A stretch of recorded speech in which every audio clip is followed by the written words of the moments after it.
If you have the Qolsys IQ Panel 4 and you have a motion sensor or carbon monoxide sensor or smoke sensor, any sensor, security sensor inside the panel that has failed and you want to remove it, or you simply don't want to use that particular sensor anymore, like a partition or something that is no longer functioning, I'm going to show you how to take it out of the system very, very quickly.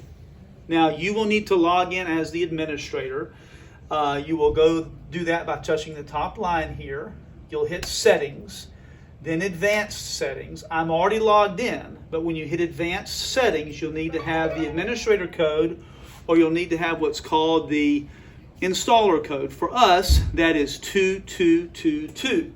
So I'm going to go back one more time because somebody opened the front door. Advanced Settings, Installation, then we're going to go Devices, then we're going to go to Security Sensors, then we're going to hit Delete or Swap a Sensor.